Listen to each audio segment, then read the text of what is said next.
الحمد لله نحمده ونستعينه ونستغفره ونؤمن به ونتوكل عليه ونعوذ بالله من شرور أنفسنا ومن سيئات أعمالنا من يهده الله فلا مضل له ومن يضلل فلا هادي له وأشهد أن لا إله إلا الله وحده لا شريك له وأشهد أن سيدنا وسندنا ومولانا محمدا عبده ورسوله صلى الله تعالى عليه وعلى آله وأصحابه وبارك وسلم تسليما كثيرا أما بعد فأعوذ بالله من الشيطان الرجيم بسم الله الرحمن الرحيم ألف لام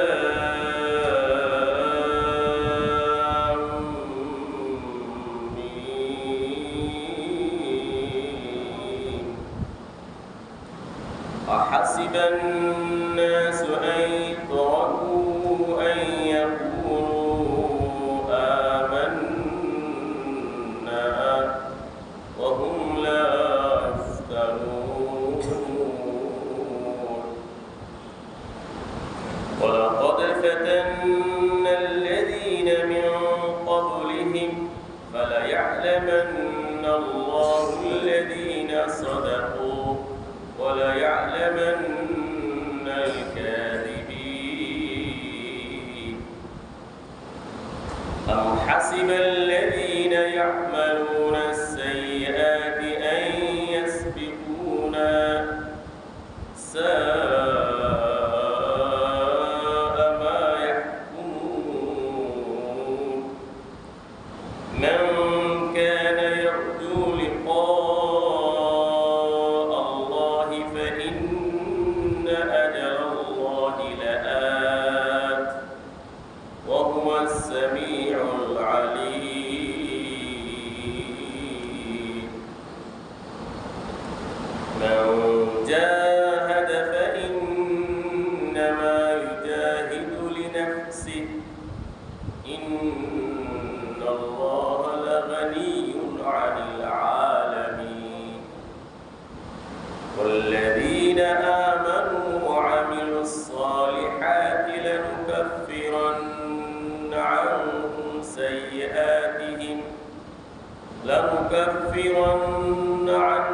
سيئاتهم ولنجزينهم أحسن الذي كانوا يعملون ووصينا الإنسان بوالديه حسنا وإن جاهداك لتشرك بي ما ليس لك به علم فلا تطعهما إلي مرجعكم فينبئكم بما كنتم تعملون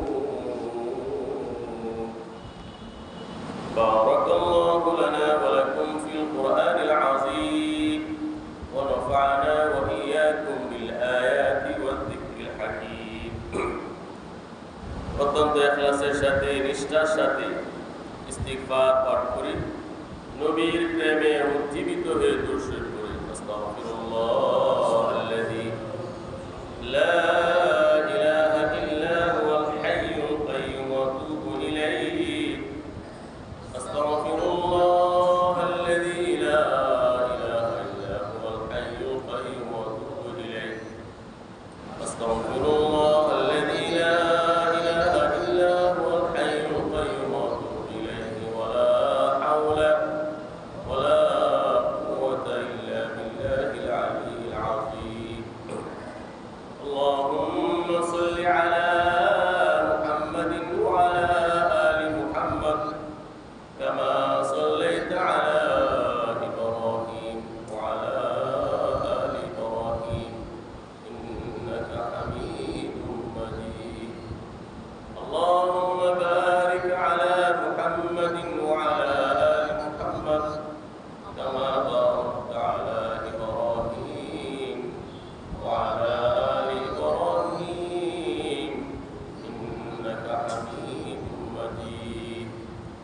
اللهم صل وسلم وبارك عليه اللهم افتح علينا حكمتك وانشر علينا رحمتك يا ذا الجلال والإكرام উপস্থিত সম্মানিত ইসলাম প্রিয় দ্বীন প্রিয় কুরআন প্রেমী সুধীবৃন্দ, আল্লাহ সুবহানাহু ওয়া তাআলা অশেষ মেহেরবানিতে আসমানী সর্বশেষ এবং সর্বশ্রেষ্ঠ মহাগ্রন্থ শাশ্বত গ্রন্থ কোরআনে কারীমের বরকতপূর্ণ তাফসিরে আসার বসার সময় দেওয়ার সুযোগটুকু আল্লাহ সুবহানাহু ওয়া তাআলা আমাদেরকে ভিক্ষা দিয়েছেন। আসুন খুশি হয়ে আমরা শুকরগুজার হই, সবাই উচ্চারণ করে আলহামদুলিল্লাহ। মুমিনের লক্ষণ হলো ভালো কাজ করতে পারলে আনন্দিত হবে, গুনাহ হয়ে গেলে ব্যথিত হবে। এটা হলো মুমিনের একটা ঈমানের নিদর্শন। হাদিস শরীফে আসছে, এক সাহাবী জিজ্ঞেস করলেন, ইয়া রাসূলুল্লাহ, ঈমানের আলামত কি? আমি মুমিন, আমি মুসলমান, আমি দিনদার, আমি ধার্মিক, আমি ইসলামপন্থী, ইসলামকে অন্তরে লালন করি, এর নিদর্শন কি? আল্লাহ নবী বললেন, ইদা সাফরাতকা হাসানাতুকা ওয়া সাআতকা সাইয়্যাতুকা ফাআনতা মুমিন।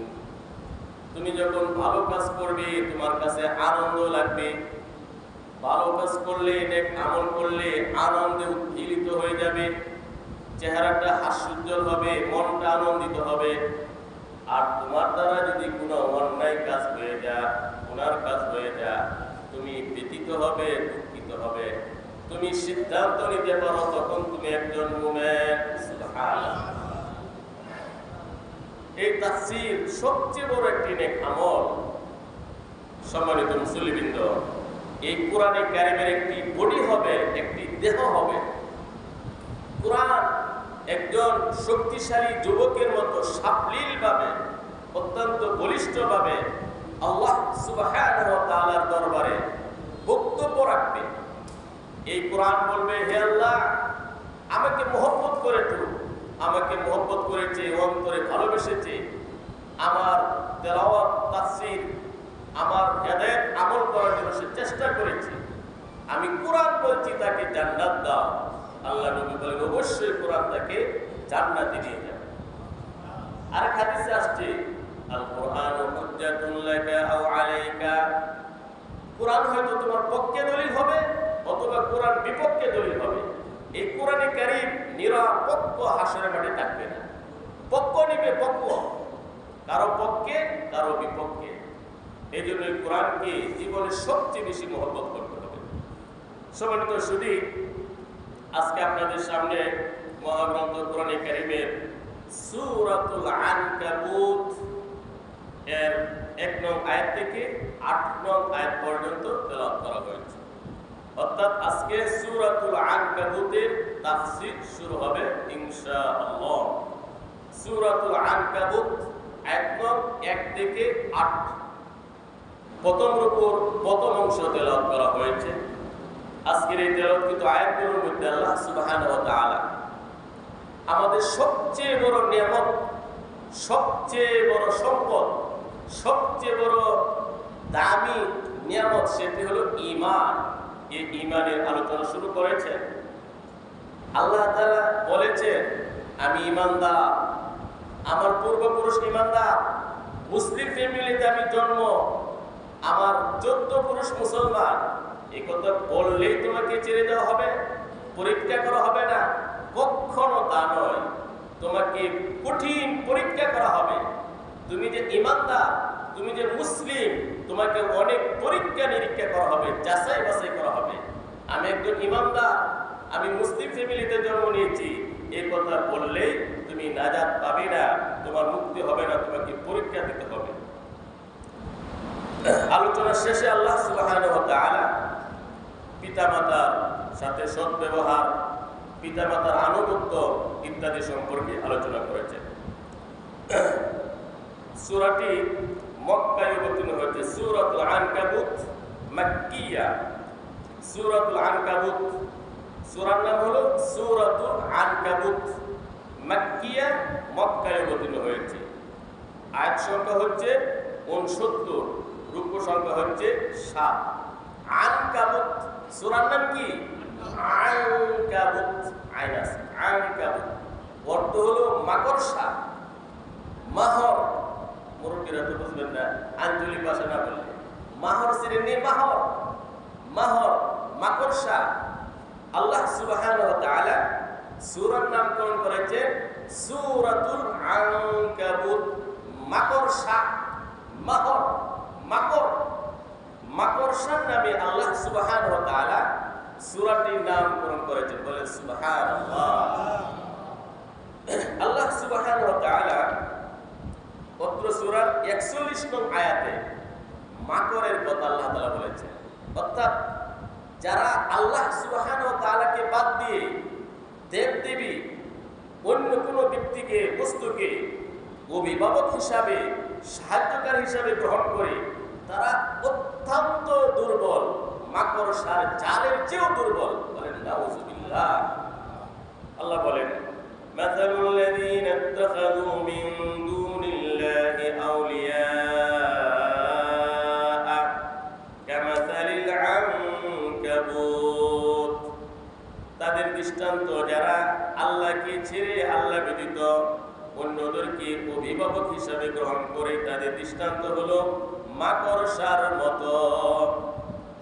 ইত্তাখাযাত বাইতান, মাকড়সা ঘর নির্মাণ করে, জাল নির্মাণ করে। ওয়া ইন্না আওহানাল বুয়ুতি লাবাইতুল আনকাবুত, এই পৃথিবীর মধ্যে সবচেয়ে দুর্বল ঘর হলো মাকড়সার ঘর।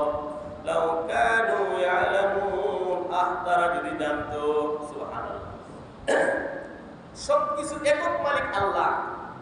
দেবদেবী, গাছপালা, সূর্য ইত্যাদির কাছে চাওয়া, আল্লাহ ব্যতীত অন্য কাউকে অভিভাবক হিসাবে গ্রহণ করা, এটা একদম বোকামি। আল্লাহ বলেন মাকড়সার জাল যেমন দুর্বল, এবং দুর্বল, এর কোনো ভিত্তি নাই। সম্মানিত সুধী, আল্লাহ তাআলা সূরাটির নামকরণ করেছেন আনকাবুত, মাকড়সা। মাকড়সা একটি পোকা, 8টি পা আছে, 8টি পা, 6টি চোখ আছে। বলেন সুবহানাল্লাহ। বিভিন্ন প্রজাতির মাকড়সা আছে, লাল মাকড়সা, বিষাক্ত মাকড়সা, বিভিন্ন প্রজাতি। মাকড়সার ব্যাপারে বিজ্ঞান এবং অতীতে কিতাবাদিতে যা রয়েছে, মাকড়সা এমন একটা পোকা, জন্ম গ্রহণ করার সাথে সাথে ঘর বানানোর জন্য ব্যস্ত হয়ে যায়। মাকড়সা, মাকড় এমন একটা পোকা, জন্মের সাথে সাথে নিজের ঘরে বসবাস করার জন্য জাল বোনা শুরু করে, ঘর বানানো শুরু করে। বলে সুবহানাল্লাহ। সাপ একটা প্রাণী, সাপ, সাপ কোনো সময় নিজে বাসা করে না। সাপ জন্ম নিয়ে ওপরের বাসা কিভাবে দখল করা যায়, ওপরের ঘরে কিভাবে থাকা যায় চেষ্টা করে। সাপের চরিত্র হলো ওপরের বাসায় ঢুকে দখল করা, ওপরের বাসায় ঢোকা। আর মাকড়সার চরিত্র হলো জন্মের সাথে সাথে নিজেই নিজের ঘর তৈরি করা। সুবহানাল্লাহ। এই মাকড়, আল্লাহ রাব্বুল আলামিন মাকড়সার অনেক, মাকড়সার মধ্যে যে জাল, এই পৃথিবীতে সবচেয়ে দুর্বল, সূরার শেষে আল্লাহ তাআলা আলোচনা করেছেন। তো এখান থেকে সূরার নামকরণ করা হলো সূরাতুল আনকাবুত, মাকড়সার সূরা। আল্লাহ রাব্বুল আলামিন প্রত্যেকটি সূরার শুরুতে বিসমিল্লাহ শরীফ উল্লেখ করেছেন। বিসমিল্লাহির রহমানির রহিম, পরম দয়ালু অতি দয়াময় আল্লাহর নামে শুরু করছি। বিসমিল্লাহ। সম্মানিত সুধীবৃন্দ, এই কোরআনে কারিমের 114টি সূরা রয়েছে। কয়টি সূরা রয়েছে? 114টি। একটি সূরার শুরুতে শুধু বিসমিল্লাহ নাই, বিশেষ কারণে। সূরা তাওবা। এছাড়া প্রত্যেকটি সূরার শুরুতে রয়েছে বিসমিল্লাহির রহমানির রহিম। উদ্দেশ্য কি? ঈমানদার বান্দারা প্রত্যেকটা ভালো কাজে বিসমিল্লাহ পড়ে বরকত লাভ করবে, কল্যাণ লাভ করবে, দুনিয়া পরকালে সফল হবে। বলে সুবহানাল্লাহ। প্রত্যেক কাজে বিসমিল্লাহ বলতে হবে। বিসমিল্লাহ না বললে শয়তান উপস্থিত হয়। শয়তানকে আল্লাহ তাআলা একটা শক্তি দিয়েছেন, শয়তান সব কাজে শয়তান উপস্থিত হয়।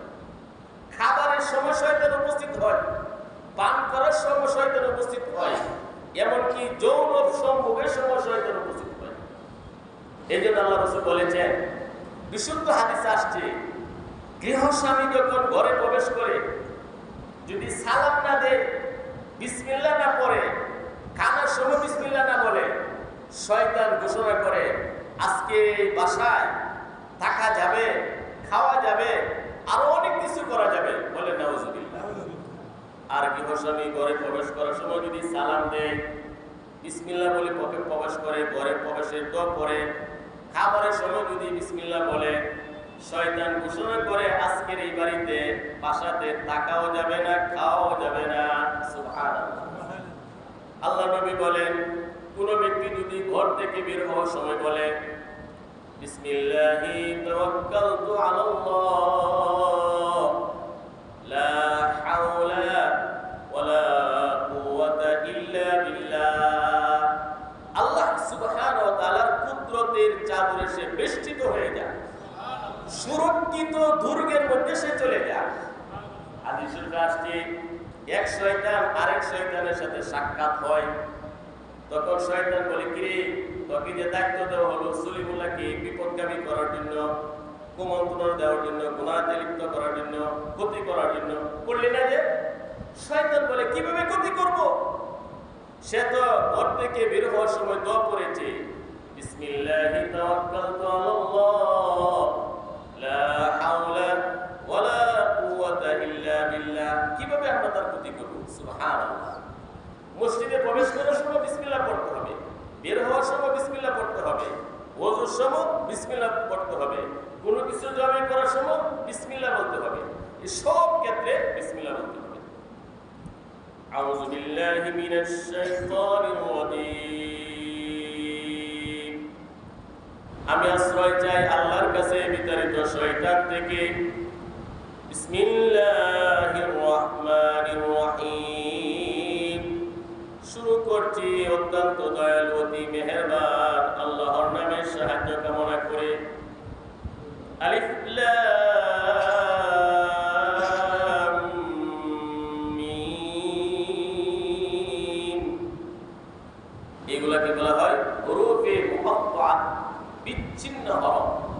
এর রহস্য, এর তাৎপর্য, মর্ম আল্লাহই ভালো জানেন। কে ভালো জানে?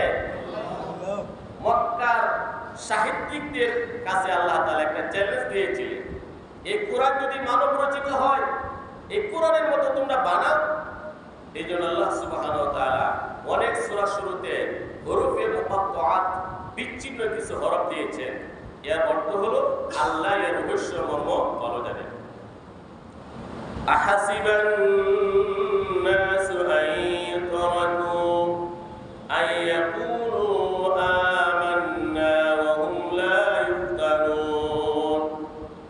মানুষ কি ধারণা করেছে, মানুষ কি ভেবেছে? আহাসিবান নাসু, মানুষ কি ভেবেছে, মানুষ কি ধারণা করেছে, আন ইউতরাকু, তাদেরকে ছেড়ে দেওয়া হবে, আন ইয়াকুলু আমান্না, আমরা ঈমান এনেছি, আমরা মুসলমান, মুসলিম ফ্যামিলিতে জন্ম, আমরা মুসলমান ঈমানদার, এই কথা বললেই মানুষকে ছেড়ে দেওয়া হবে, এমন কি মানুষ ভেবেছে? ওয়া হুম লা ইফতানুন, যে তাদেরকে পরীক্ষা করা হবে না। মানুষ কি ভেবেছে আমি ঈমানদার, আমার পিতা ঈমানদার, মুসলমানের ঘরে আমি জন্ম নিয়েছি, বাপ দাদা 14 গোষ্ঠী মুসলমান, কিন্তু নামাজ নাই, রোজা নাই, হালাল হারামের কোনো তোয়াক্কা করে না। আল্লাহ বলেন, এই কথা বললেই কি তাকে ছেড়ে দেওয়া হবে? সে সুযোগ পেয়ে যাবে, ছাড় পেয়ে যাবে, জান্নাতে চলে যাবে? পশ্চিম কালেও না। তাকে কি পরীক্ষা করা হবে না? অবশ্যই তাকে পরীক্ষা করা হবে। ওয়ালাকাদ ফাতান্নাল্লাযীনা মিন ক্বাবলিহিম, অবশ্যই তাদের পূর্বে যারা ছিল তাদেরকে পরীক্ষা করা হয়েছে।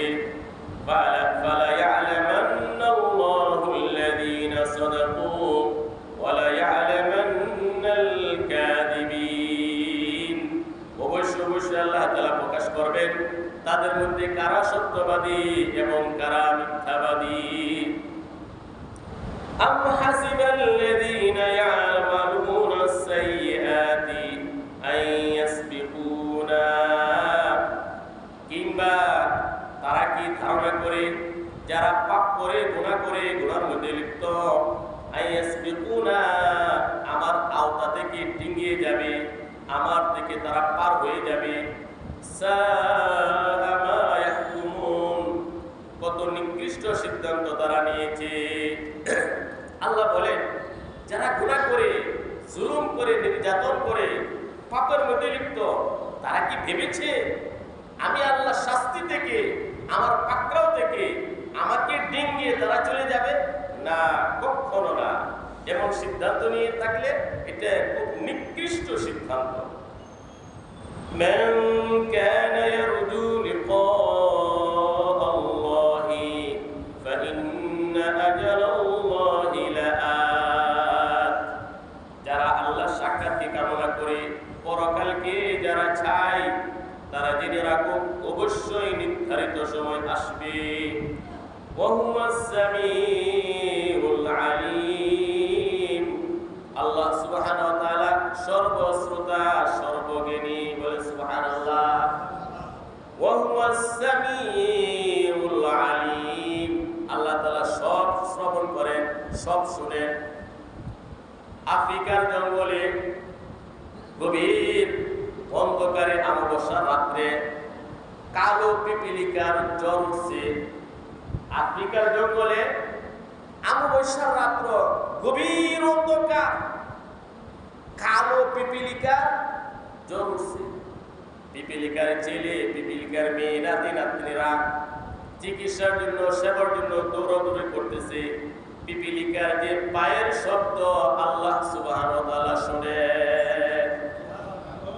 পিপিলিকা যে কথা বলে কি বলছে এগুলো আল্লাহ তাআলা জানেন, আলিম। জানেন কি জানেন না? সব জানেন। আমাদের অন্তরে অন্তঃস্থলে কি আছে আল্লাহ তাআলা জানেন কি জানেন না? এই জন্য তো আমি আগে বলেছি মুসা আলাইহিস সালাম, তার উপর আল্লাহ তাআলা ওহী নাযিল করতেছেন। মুসা আলাইহিস সালামের মন স্ত্রীর দিকে চলে গেল, ফ্যামিলির দিকে। আল্লাহ সুবহানাহু ওয়া তাআলা মুসা আলাইহিস সালামকে বললেন, হে মুসা, তোমার সামনে যে পাথর আছে পাথরে একটি বাড়ি দাও। মুসা আলাইহিস সালাম পাথরের বাড়ি দিলেন, পাথরটি ভেঙে গেল। সুবহানাল্লাহ। পাথর ভেঙে পাথর থেকে দ্বিতীয় একটি পাথর বের হলো, দ্বিতীয় আরেকটি পাথর বের হলো। আল্লাহ সুবহানাহু ওয়া তাআলা বললেন, হে মুসা, দ্বিতীয় পাথরের বাড়ি দাও। দ্বিতীয় পাথরটি ভেঙে গেল, দ্বিতীয় পাথর ভেঙে দ্বিতীয় পাথর থেকে তৃতীয় আরেকটি পাথর বের হলো। বলে সুবহানাল্লাহ। আল্লাহ সুবহানাহু ওয়া তাআলা বললেন, হে মুসা, তৃতীয় পাথরের মধ্যে আবারও বাড়ি দাও। তৃতীয় পাথরের বাড়ি দেওয়া হলো, পাথরটি ভেঙে গেল। তৃতীয় পাথর থেকে বের হলো একটি কীরা। সুবহানাল্লাহ। তৃতীয় পাথর থেকে ক্ষুদ্র পিপিলিকার মতো একটা কীরা বের হলো। কীরা, কীট, পোকা। এই কীরার মুখের মধ্যে খাবারের একটা দানা। কের দানা? খাবার। তৃতীয় পাথরের ভিতরে ক্ষুদ্র ছোট পিপিলিকার মতো একটা পোকা, তার মুখে আবার খাবারের দানা। এই পিপিলিকা আল্লাহকে বলতেছে, সুবহানা মান ইয়ারানি ওয়া ইয়ারিফু মাকানি ওয়া ইয়াসমাউ কালামি ওয়া ইয়াযকুরুনি ওয়া লা ইয়ানসানি। আল্লাহু আকবার। মুসা আলাইহিস সালাম শুনতেছেন তৃতীয় পাথরের মধ্যে এই ছোট্ট কীরা, কীট, মুখের মধ্যে খাবার, পোকার মুখে খাবার। এই কীরাটা আল্লাহকে বলতেছে, সুবহানা মান ইয়ারানি, ওই আল্লাহ মহাসত্তার পবিত্রতা, যিনি আমাকে দেখেন। ওয়া ইয়ারিফু মাকানি, আমি কোথায় অবস্থান করি জানেন। ওয়া ইয়াযকুরুনি, আমাকে তিনি স্মরণ করেন।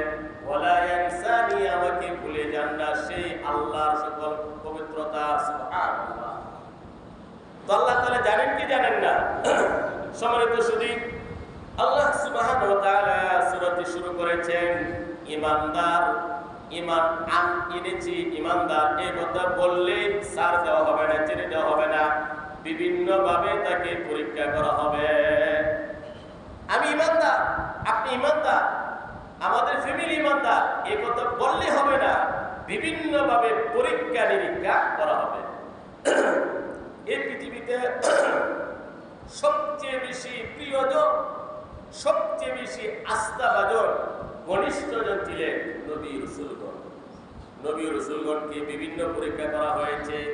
নবী রাসূলের পরে নেককারগণ সাহাবায়ে কেরামকে পরীক্ষা করা হয়েছে। সাহাবায়ে কেরাম কঠিন পরীক্ষা তারা দিয়েছেন। আপনারা জানেন হযরত আব্দুল্লাহ ইবনে হুযাফা রাদিয়াল্লাহু তাআলা আনহু ইসলাম গ্রহণ করার পর আব্দুল্লাহ ইবনে হুযাফা ওনার অনেক ঈমানী পরীক্ষা এসেছিল। ওমর ইবনে খাত্তাব রাদিয়াল্লাহু আনহু মানে ঈমান আনার পর কি পরিমাণ পরীক্ষা আল্লাহ তাআলা নেন। ওমর ইবনে খাত্তাব রাদিয়াল্লাহু তাআলা তিনি তখন খলিফাতুল মুসলিমিন, মুসলিম জাহানের খলিফা। তিনি আব্দুল ইবনে হুযাফা সহ এক কাফেলা প্রেরণ করলেন রোম সম্রাটে, রোমে দাওয়াতের উদ্দেশ্যে। রোম সম্রাট তারা মুসলমানদেরকে গ্রেফতার করলো, বন্দী করলো। রোম সম্রাট জানতে পারলো যারা বন্দী হয়েছে তাদের মধ্যে আদর্শ একজন ছেলে, সবচেয়ে সুন্দর আকৃতির, রূপ লাবণ্য অধিক অসাধারণ, জ্ঞান গরিমায় অনেক ভালো। তখন আব্দুল ইবনে হুযাফাকে নির্ধারণ করলো। রোম সম্রাট সিদ্ধান্ত নিল আব্দুল ইবনে হুযাফা মুসলমান, তার চরিত্র অনেক ভালো, তার আপন কন্যাকে মেয়েকে আব্দুল ইবনে হুযাফার কাছে বিয়ে দিবে। বলেন নাউজুবিল্লাহ। বাদশার কাছে আব্দুল ইবনে হুযাফাকে আনা হলো। রোম সম্রাট বলল, হে আব্দুল ইবনে হুযাফা, আমরা জেনেছি তোমাদের অনেক চরিত্র ভালো আর তুমি দেখতেও খুব সুন্দর মানুষ। আমি তোমাকে অফার দিচ্ছি, তুমি ইসলাম ধর্ম ত্যাগ করো, ইসলাম তুমি বর্জন করো, খ্রিস্টান হয়ে যাও। আমার মেয়েকে তোমার কাছে বিয়ে দিব, অর্ধেক রাজত্ব তোমার নামে লিখে দিব। নাউজুবিল্লাহ। আব্দুল্লাহ ইবনে হুযাফা অত্যন্ত ঘৃণা করে প্রত্যাখ্যান করলেন। আল্লাহু আকবার। রোম সম্রাট পৃথিবীর সবচেয়ে প্রভাবশালী তখন, সারা পৃথিবী যাদের বলে তরতর করে কাঁপত। বর্তমানে আমেরিকা যেমন প্রভাবশালী, সারা বিশ্বে ভয় পায়। তৎকালীন যুগে রোম পারস্য ক্ষমতাধর রাষ্ট্র ছিল। তো একজন ক্ষমতাধর প্রভাবশালী সম্রাট বাদশাহ রোম সম্রাট তার এই অফারকে ঘৃণা করে প্রত্যাখ্যান করলেন। আব্দুল ইবনে হুযাফা, আমি ইসলাম ধর্ম ত্যাগ করবো না, তোমার মেয়েকে বিয়ে করতে চাই না, এই রাজত্ব আমি চাই না। বাদশাহ তখন তার উপর নির্যাতন শুরু করে দিল। আব্দুল ইবনে হুযাফা তাকে বলল, তাকে আবদ্ধ করো, খাবার পানি তাকে দিও না। অনেক দিন হয়ে গেল, খাবার নাই, পানি নাই, একদম তিনি দুর্বল হয়ে যাচ্ছেন, প্রায় মরেই যাবেন। এমন অবস্থায় আব্দুল ইবনে হুযাফার সামনে বাদশার নির্দেশে শুকরের গোশত আনা হলো, মদ আনা হলো। বলেন নাউজুবিল্লাহ। আব্দুল ইবনে হুযাফা তিনি ভাবলেন, আমি এখন নিরুন্ন পাই, প্রাণ বাঁচানোর জন্য শুকরের গোশত আমার জন্য হালাল, মদ খাওয়া হালাল, যেহেতু আমি খুবই ক্ষুধার্ত পিপাসার্ত, আমার প্রাণ চলে যাবে। কিন্তু তিনি ভাবলেন, আমি যদি শুকরের গোশত খাই, মদ খাই, মদ পান করি, তারা মনে করবে মুসলমান এমনই বিপদে পড়লে ধর্ম ছেড়ে দেয়। আব্দুল ইবনে হুযাফা তিনি বললেন, না না না, মারা গেলেও আমি এই শুকরের গোশত খাবো না, মদ খাবো না। আল্লাহু আকবার। তখন তারা বিভিন্নভাবে নির্যাতন শুরু করে দিল। এক পর্যায়ে রোম সম্রাট নির্দেশ দিল, বড় ডেকচির মধ্যে তেল গরম করা হোক। তেল যখন প্রচন্ড গরম হয়ে গেল, একজন ইমানদার সাহাবীকে নিয়ে এই গরম তেলের মধ্যে ফেলে দিল। নাউজুবিল্লাহ। সাথে সাথে সে গুনাহ হয়ে গেল, বাতিল হয়ে গেল। আব্দুল ইবনে হুযাফাকে আনা হলো, সবার সামনে এই গরম তেলের মধ্যে ফেলে দেওয়া হবে। আব্দুল ইবনে হুযাফা তার চোখ থেকে পানি পড়তেছে। বাদশা মনে করলো হয়তো দুর্বল হয়ে গেছে, এখন রাজি হবে, ইসলাম ছেড়ে দিবে, ঈমান ছেড়ে দিবে, আমার মেয়েকে বিয়ে করবে রাজত্বের রূপে। কিন্তু তারা জিজ্ঞেস করলো, হে আব্দুল ইবনে হুযাফা, তুমি কাঁদছো কেন? তোমার ধর্ম কি তুমি ত্যাগ করবে? অত্যন্ত বলিষ্ঠভাবে একদম দুর্বল হয়ে গেছেন কানাপিনার অভাবে। কিন্তু আব্দুল ইবনে হুযাফা অত্যন্ত বলিষ্ঠভাবে বললেন, না না না, আমি এই জন্য কাঁদছি না, আমি কাঁদছি, আমার তো মাত্র একটি প্রাণ, একটি জীবন। আমার যদি আমার দেহের রূপ পরিমাণ, পশম পরিমাণ যদি আমার প্রাণ থাকতো, জীবন থাকতো, ইসলামের জন্য আমার প্রত্যেকটা প্রাণ উৎসর্গ করতাম, এই জন্য কাঁদছি। আমি তো মারা যাব, কিন্তু যদি আমার আরো বেশি প্রাণ থাকতো, জীবন থাকতো, তাহলে আমার কতই ভালো হতো। বলেন আল্লাহু আকবার। রোম সম্রাট তখন ভাবলো তারা যে পরিমাণ ঈমান এনেছে, কোনোভাবে ঈমান ত্যাগ করা যাবে না। তখন রোম সম্রাট বলল, হে আব্দুল মুজাফা, তুমি সহ ৮০ জন বন্দীদেরকে ছেড়ে দিব, ৮০ জন মুসলমানদেরকে ছেড়ে দিব। একটা কাজ করো, তুমি যদি আমার কপালের মধ্যে একটি চুমু দাও, চুমু, তাহলে তুমি সহ তোমাকে আমি ছেড়ে দিব। আব্দুল হুযাফা বললেন, ঠিক আছে, আপনার কপালে আমি চুমু দিব, কিন্তু আমার যে ৮০ জন বন্দী আছে মুসলমান, সবাইকে ছেড়ে দিতে হবে। সবাইকে যদি ছেড়ে দেন, আপনার কপালে আমি একটা চুমু দিব। বাদশা বলে, ঠিক আছে, দাও। আব্দুল হুযাফা রোম সম্রাটের কপালে একটা চুমা দিলেন।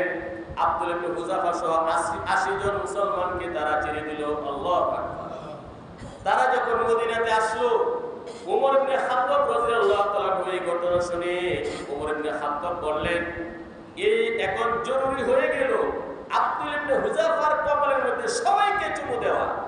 সবার আগে ওমর ইবনে খাত্তাব রাদিয়াল্লাহু তাআলা আব্দুল ইবনে হুযাফার কপালের মধ্যে চুমু দিলেন। আল্লাহু আকবার। তো দেখেন আব্দুল ইবনে হুযাফার কত শক্তিশালী ঈমান ছিল। সম্মানিত সুধী, আপনারা শুনেছেন বেলাল রাদিয়াল্লাহু তাআলা নির্যাতনের ঘটনা। মক্কায় বেলাল রাদিয়াল্লাহু তাআলা ইসলাম গ্রহণ করলেন। বেলাল ছিলেন একজন ক্রীতদাস, উমাইয়া ইবনে খালাফের নর পশু নরদম কুখ্যাত উমাইয়া ইবনে খালাফ মক্কা একজন বড় সম্পদশালী ধনাঢ্য ব্যক্তি ছিল, একজন নেতা ছিল। উমাইয়া ইবনে খালাফের ক্রীতদাস ছিলেন হযরত বেলাল রাদিয়াল্লাহু তাআলা। উমাইয়া ইবনে খালাফ সে যখন জানতে পারলো বেলাল ইসলাম গ্রহণ করেছে, রাগে অগ্নিশর্মা হয়ে গেল, খুব ক্ষিপ্ত হয়ে গেল। আমার গোলাম, আমার ক্রীতদাস, আমার অনুমতি না নিয়ে সবচেয়ে নিকৃষ্ট ধর্ম ইসলাম গ্রহণ করলো, হতে পারে না। উমাইয়া ইবনে খালাফ বেলাল রাদিয়াল্লাহু তাআলার উপর নির্যাতন শুরু করে দিল। প্রচন্ড মরুভূমির গরম বালুর মধ্যে তার হাত পা বেঁধে তাকে শুয়ে গরম পাথর, বড় পাথর তার বুকের মধ্যে চাপা দিত। আলাদা গোলাম বাদীকে রাখতো তাকে নির্যাতন করার জন্য। এমনকি বড় এসেছে, লোহা গরম করে লাল করে তার গায়ে ছেক দেওয়া হতো। বেলাল রাদিয়াল্লাহু তাআলা এত কষ্ট তিনি ভোগ করতেন। তিনি যখন জ্ঞান হারিয়ে ফেলতেন, তখন মুখ থেকে আসতো আহাদ আহাদ, এক আল্লাহ, এক আল্লাহ, আল্লাহু আকবার। এভাবে দিনের পর দিন, মাসের পর মাস, বৎসরের পর বৎসর নির্যাতন চলছে, কিন্তু বেলাল কোনোভাবে ঈমান ছাড়তে রাজি না। ঈমানের একটা স্বাদ আছে, স্বাদ। উমাইয়া ইবনে খালাফ তিনি যখন জুলুম নির্যাতন চালিয়ে যাচ্ছে, সমাজের মানুষ সবাই জানে এই যে ক্রীতদাস গোলাম, বংশের কোনো পরিচয় নাই, পিতামাতা নাই, আত্মীয় স্বজন নাই, পশুর চেয়েও নিকৃষ্ট মনে করে। পশুর একটা দাম আছে, এই যে বেলাল নামে ক্রীতদাস, তার কোনো মূল্য নাই। এত নির্যাতন তাকে দিচ্ছে। সমাজে আলোচনা হতে লাগলো। আবু বকর সিদ্দিক রাদিয়াল্লাহু তাআলা তিনি দেখলেন। এক পর্যায়ে আবু বকর সিদ্দিক রাদিয়াল্লাহু তাআলা বললেন, হে উমাইয়া ইবনে খালাফ, তাকে আর কত কষ্ট দিবে? অনেক কষ্ট দিয়েছ, আমার কাছে বিক্রি করে ফেলো। অনেক ছড়া মূল্য ধরলো, দাম অনেক অনেক বেশি ধরলো। আবু বকর রাদিয়াল্লাহু তাআলা ছড়া দামে বেলালকে খরিদ করে মুক্ত করে দিলেন, আজাদ করে দিলেন। আল্লাহু আকবার। সম্মানিত সুধী, দ্বিতীয় হিজরিতে যখন বদরের যুদ্ধ হয়, বদরের যুদ্ধ, সেই বদরের যুদ্ধে উমাইয়া ইবনে খালাফ হয়ে গিয়েছিল। সেই বেলালের হাতে অত্যন্ত লাঞ্ছিত পদস্থ হয়ে উমাইয়া ইবনে খালাফ নিহত হয়। আল্লাহু আকবার। মক্কায় যে নির্যাতন করেছিল বেলালকে বহুদিন পর্যন্ত, দ্বিতীয় হিজরিতে বদরের প্রান্তরে সেই বেলালের হাতে, বেলালের তরবারি দিয়া উমাইয়া ইবনে খালাফ অত্যন্ত লাঞ্ছিত হয়ে জাহান্নামে চলে যায়। আল্লাহু আকবার। সম্মানিত সুধী, ইসলাম গ্রহণ করার কারণে মহিলারাও অনেক পরীক্ষা দিয়েছেন। একজন মহিলা সাহাবী ছিলেন হযরত সুমাইয়া রাদিয়াল্লাহু আনহা। তিনিও একজন কৃত দাসী ছিলেন সুমাইয়া। আবু জাহাল অনেকভাবে তাকে নির্যাতন করেছে, খুব কষ্ট দিয়েছে। এক পর্যায়ে আনুষ্ঠানিকভাবে সুমাইয়া রাদিয়াল্লাহু আনহার লজ্জাস্থানে বর্ষা নিক্ষেপ করে হত্যা করেছে। নাউযুবিল্লাহ। এভাবে মহিলারও পরীক্ষা দিয়েছে। আল্লাহ তাআলা বলেন, আহাসিবান নাসু আইতরাকু আয়াকুলু আমান্না ওয়া হুম লা ইফতানুন। মানুষ কি ধারণা করে আমি ঈমান এনেছি, আমি ঈমানদার মুসলমান, তাকে ছেড়ে দেওয়া হবে আর পরীক্ষা করা হবে না? কখনো না। ঈমানদারদেরকে কঠিন পরীক্ষা করা হবে। হাদিসে এসেছে নবী করিম সাল্লাল্লাহু আলাইহি ওয়াসাল্লাম কানে কাবার চত্বরে চাদর তিনি মুড়ি দিয়ে ঘুমিয়ে আছেন। এমন অবস্থায় খাব্বাব রাদিয়াল্লাহু তাআলা গিয়ে বলেন, ইয়া রাসূলুল্লাহ, আপনি আল্লাহর কাছে দোয়া করতে পারেন না? আল্লাহর কাছে সাহায্য করতে চাইতে পারেন না? আমাদেরকে অনেক নির্যাতন করা হচ্ছে। আল্লাহ নবী বলেন, শোনো, তোমাদের পূর্বে যারা ছিল ঈমান আনার কারণে লোহার চিরুনি দিয়া হাড্ডি থেকে বস্তুগুলো পৃথক করা হয়েছে এবং জীবিত মানুষের মাথায় কোরআন দিয়ে পা পর্যন্ত টেনে তাকে দ্বিখণ্ডিত করা হয়েছে। এর ফলে তারা ঈমান ত্যাগ করেননি। আল্লাহু আকবার। তাদের ঈমান কত শক্ত ছিল। সম্মানিত সুধী, এরপরে আল্লাহ তাআলা বলেন, আমরা যে নেক আমল করি, কষ্ট করি, এটা আমার উপকারের জন্য। আমরা যে আজকে তাফসীরে বসছি আমাদের উপকারের জন্য। মাগরিবের সালাত নামাজ আদায় করেছি আমাদের উপকারের জন্য। আল্লাহর কোনো লাভও নাই, কোনো লসও নাই। আল্লাহু আকবার। ওয়ামান জাহাদা ফাইন্নামা ইউজাহিদু লিনাফসি। যে ব্যক্তি চেষ্টা করে, মুজাহাদা করে, তার নিজের জন্য সে করে। ইন্নাল্লাহা লাগানিয়ুন আনিল আলামিন। নিশ্চয় আল্লাহ সুবহানাহু ওয়া তাআলা বিশ্ববাসী থেকে অমুখাপেক্ষী। আল্লাহর কোনো লাভও নাই, লসও নাই। বিশুদ্ধ হাদিসে এসেছে আদম আলাইহিস সালাম থেকে নিয়ে কিয়ামত পর্যন্ত যত মানুষ চলে গেছে, যারা আছে এবং আসবে, যত জিন চলে গেছে, জিন আছে এবং আসবে, সকল মানব দানব সবাই যদি পরহেজগার হয়ে যায়, মুত্তাকি হয়ে যায়, আল্লাহ সুবহানাহু ওয়া তাআলা সামান্য পরিমাণ লাভ হবে না। পক্ষান্তরে সবাই যদি শয়তানের মতো হয়ে যায়, নিকৃষ্ট হয়ে যায়, শয়তানের মতো খারাপ হয়ে যায়, আল্লাহ সুবহানাহু ওয়া তাআলা সামান্য পরিমাণ ক্ষতি হবে না। হবে নাকি? কারণ কুল হুয়াল্লাহু আহাদ আল্লাহুস সামাদ। বলো আল্লাহ এক, অদ্বিতীয়, একক। আল্লাহ হলেন অমুখাপেক্ষী। আল্লাহর কোনো ইবাদতের প্রয়োজন নেই। এজন্য কোরআনের আরেক আয়াতে এসেছে, মান আমিলা সালিহান ফালিনাফসি ওয়া মান আসাআ ফাআলাইহা। যে নেক আমল করলো নিজের উপকারের জন্য করলো, আর যে গুনাহ করলো নিজের ক্ষতির জন্যই করলো। তো লাভ লোকসান আমাদের, আল্লাহর কোনো লাভও নাই, আল্লাহর কোনো ক্ষতিও নাই। আছে নাকি? তো আল্লাহ তাআলা বলেন, ওমান জাহাদা ফাইন্নামা ইউজাহিদু লিনাফসি। জাহাদা চেষ্টা করে, প্রচেষ্টা করে, কষ্ট করে। যে মুসলমান গ্রীষ্মকালে ফজরের নামাজ জামাতে পড়তে পারে না, তার আবার কষ্টটা কি? একজন ঈমানদার মুসলমান, তার নৈতিক দায়িত্ব হলো ফজরের নামাজটা পড়া, জামাতে পড়া। কিন্তু সপ্তাহ যা, মাসের মাস যা, বছর চলে যা, ফজরের নামাজ মসজিদও আসে না, পড়তে পারে না, তার কোনো কষ্ট আছে না? এটা কষ্ট হইল। আল্লাহ বলেন, কাটি ঈমানদার দ্বারা যারা, তারা তো চেষ্টা করে, এই চেষ্টাটা নিজের জন্য, আর আল্লাহ তাআলা এই সব কিছু থেকে অভাবমুক্ত। সুবহানাল্লাহ। তো যে ঈমানদার ফজরের নামাজটা জামাতে পড়তে পারে না, কে সে ঈমানদার? সমাজে অনেক মুসলমান আছে নামাজের ধার ধারে না, পাক না পাকের ধার ধারে না, শরীয়তের বিধিবিধানের ধার ধারে না, আবার মনে করে আমি বড় ঈমান। এর মতো বড় বাটপার এই সমাজে নাই। আছে নাকি? আল্লাহ রাসূল বলেন, এক হাদিসে এসেছে, লিকুল্লি শাইইন আলামাতুন ওয়া আলামাতুল ঈমানি আস-সালাহ। প্রত্যেকটা জিনিসের একটা নিদর্শন আছে, আর ঈমানের নিদর্শন হলো সে নামাজি হবে। ঈমানের নিদর্শন কি? ইমানের নিদর্শনই হলো সে নামাজি হবে, সবসময় নামাজি হবে, পাঁচ ওয়াক্ত নামাজ জীবনের সর্বোচ্চ গুরুত্ব দিয়ে পড়বে, তাহলে সে ঈমানদার।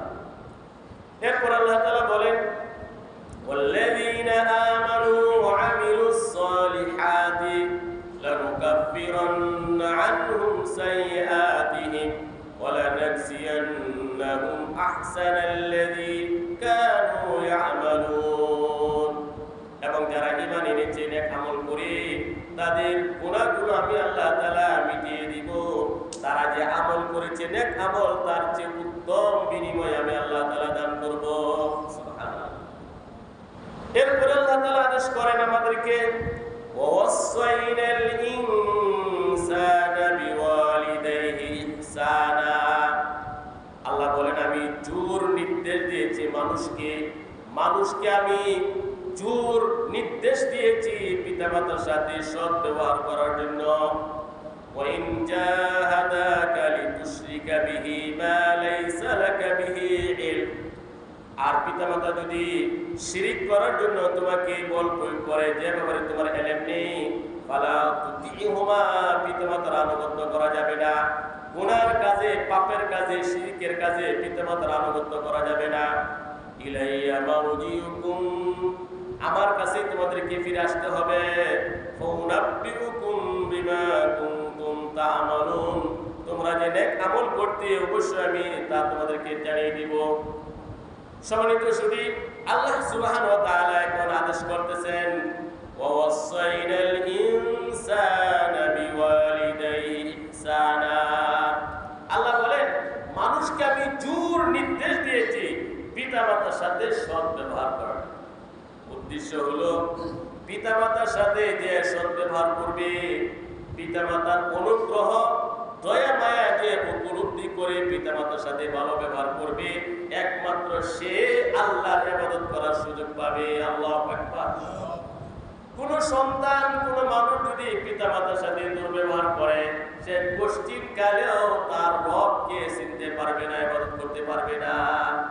এই জন্য এই কোরআনে কারিমে জায়গায় জায়গায় আল্লাহ সুবহানাহু ওয়া তাআলা আল্লাহর সাথে ইবাদত করার জন্য, আল্লাহর ইবাদতের পরে পিতামাতার সাথে ভালো ব্যবহারের কথা আল্লাহ তাআলা বলেছেন। উদ্দেশ্য হলো এই পৃথিবীতে আসার মাধ্যম হলো পিতামাতা। পিতামাতা তোমার প্রতি অনেক দয়া করেছে, ইহসান করেছে, অনুগ্রহ করেছে। তুমি যদি এটা অনুধাবন করতে পারো, বুঝতে পারো, পিতামাতার সাথে তুমি ভালো ব্যবহার করতে পারো, তাহলে তুমি অবশ্যই তোমার রবের ইবাদত করার সুযোগ পাবে। আর পিতামাতার সাথে যদি আবার ভালো ব্যবহার না করতে পারো, পশ্চিমকালে তোমার রবের ইবাদত করতে পারবে না। সার কথা হলো পিতামাতা যদি খুশি থাকে আল্লাহ খুশি, পিতামাতা নারাজ আল্লাহ নারাজ। আল্লাহু আকবার। এটা হাদিসে নবী যে বলছে রিজাল রাব্বি ফি রিজাল ওয়ালিদি ওয়া সাখাতুর রাব্বি ফি সাখাতিল ওয়ালিদি। আল্লাহ সন্তুষ্টি হলো পিতামাতার সন্তুষ্টির মধ্যে। পিতামাতা খুশি আল্লাহ খুশি, পিতামাতা নারাজ আল্লাহ নারাজ। আল্লাহু আকবার। আর হাদিসে নবী বলেছেন হুমা জান্নাতুকা ওয়া নারুকা, পিতামাতাই তোমার জন্য জান্নাত, পিতামাতাই তোমার জন্য জাহান্নাম। পিতামাতাকে যদি তুমি খুশি করতে পারো তুমি জান্নাতে যাবে, আর পিতামাতা যদি তোমার প্রতি অসন্তুষ্ট থাকে তুমি জাহান্নামে যাবে। আল্লাহ সুবহানাহু ওয়া তাআলা সূরা বনী ইসরাঈলের 23 এবং 24 নম্বর আয়াতে এই কথা বলেছেন وَقَضَى رَبُّكَ أَلَّا تَعْبُدُوا إِلَّا إِيَّاهُ وَبِالْوَالِدَيْنِ إِحْسَانًا। তোমার রবের চূড়ান্ত সিদ্ধান্ত আল্লাহ ছাড়া কারো ইবাদত করা যাবে না। وَبِالْوَالِدَيْنِ إِحْسَانًا, পিতামাতার সাথে সৎ ব্যবহার করো। বলেন আল্লাহু আকবার। إِمَّا يَبْلُغَنَّ عِندَكَ الْكِبَرَ أَحَدُهُمَا أَوْ كِلَاهُمَا, হে সন্তান তোমার জীবদ্দশায় পিতামাতার একজন বা উভয়জন যদি বার্ধক্যে পৌঁছে, ফালা তাকুল লাহুমা উফিউ, পিতামাতা আদেশ করলে বিরক্ত হয়ে উফ আহ দুত্তুরি এমন কোনো কথা বলবে না, পিতামাতার মনে কষ্ট যাবে। ওয়ালা তানহারহুমা, পিতামাতাকে কখনো ধমক দিবে না। ওয়া কুল লাহুমা কাওলান কারীমা, পিতামাতার সাথে সম্মান সূচক কথা বলো। আল্লাহু আকবার। ওয়াহফিজ লাহুমা জানাহাল যুল্লি মিনার রাহমা, বিনয়গত হয়ে পিতামাতার জন্য তুমি বিনয়ী হও এবং পিতামাতার জন্য আল্লাহর কাছে দোয়া করো, ওয়াকুর রব্বির হামহুমা কামা রব্বায়ানি সগীরা। আল্লাহর কাছে দোয়া করো, হে আমার প্রতিপালক, আমার পিতামাতার প্রতি দয়া করুন যেভাবে আমার পিতামাতা শিশুকালে শৈশবে আমার প্রতি দয়া করেছিল। আল্লাহ সম্মানিত সুধী, আল্লাহ তাআলা বলেন পিতামাতা যদি একজন বা উভয়জন বৃদ্ধ হয়ে যায়, বার্ধক্যে তোমার পথে, একথা কেন বললেন? মানুষ যখন বৃদ্ধ হয়ে যায়, মেজাজ খিটখিটে হয়ে যায়, ধৈর্য শক্তি হারিয়ে ফেলে, মানুষ যখন বার্ধক্যে পথে, বার্ধক্য একটা বড় রূপ, বার্ধক্য কি একটা বড় রূপ। মানুষ যখন বৃদ্ধ হয়ে যায়, বুড়া হয়ে যায়, ধৈর্য হারিয়ে ফেলে, মেজাজ খিটখিটে হয়ে যায়, অল্প কিছুতেই রাগান্বিত হয়ে যায়, আল্লাহ তাআলা ভালোভাবে জানেন। এই জন্য আল্লাহ বলেন, হে সন্তান, তোমার পিতামাতা যদি বুড়া হয়ে যায়, তুমি ধমক দিও না, পিতামাতাকে কষ্ট দিও না, সম্মানসূচক কথা বলো।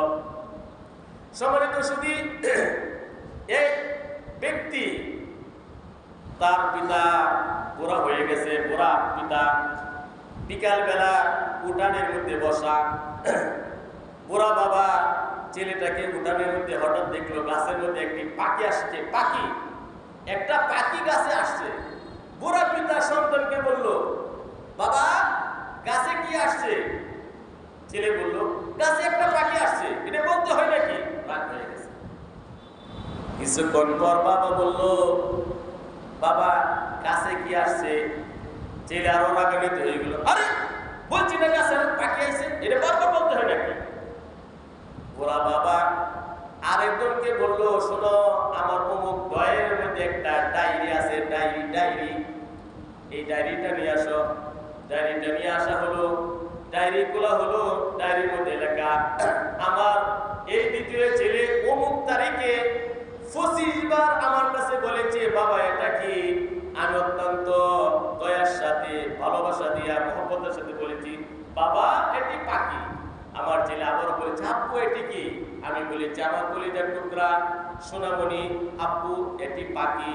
এভাবে আমার এই সন্তান আজকে আমাকে 25 বার বলেছে, আব্বা এটি কি? আমি বলেছি, বাবা এটি পাখি, খুব মমতার সাথে, মহব্বতে।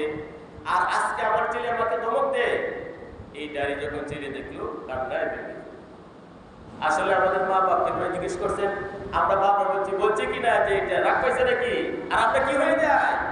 রাগ হয়ে যায়। সম্মানিত সুধী, ওমর ইবনে খাত্তাব রাদিয়াল্লাহু তাআলার যুগে এক ব্যক্তি গিয়ে বলল, হে ওমর ইবনে খাত্তাব, আমার বৃদ্ধ মা, বুড়া মা বিছানার মধ্যে প্রস্রাব করে, বিছানার মধ্যে পায়খানা করে, আমি বহুদিন যাবৎ পরিষ্কার পরিচ্ছন্ন করতেছি, খেদমত করতেছি। আমার মা ছোট সময় যে আমার প্রস্রাব পায়খানা পরিষ্কার করতো, আমি তো আমার হক আদায় করে ফেলছি। কথা বুঝছে? ওমর ইবনে খাত্তাব রাদিয়াল্লাহু তাআলা তখন বললেন, আরে শুনো, তোমার মা যখন তোমার প্রস্রাব পায়খানা পরিষ্কার করতো, তখন তোমার মার অন্তরে ছিল, আমার ছেলে বড় হবে, আমার ছেলে অনেক সুখী হবে, এই পৃথিবীতে বেঁচে থাকবে, এমন তোমার মার মধ্যে একটা ধারণা ছিল, নিয়ম ছিল।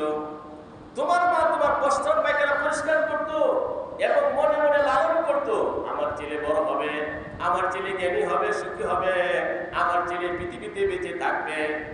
আর তুমি যখন পুরা আমার প্রস্রাব পায়খানা পরিষ্কার করো, তোমার মনে মনে কবে মরবো, কেন মনে করে না? উমর রাদিয়াল্লাহু এই কথা বলে ছেলে কান্নায় ভেঙে যে আসলে তো আমার মনে মনে কি বলে, আমরা মা বাবার খেদমত করি, মনে মনে ধারণা পুরা করে না কেন?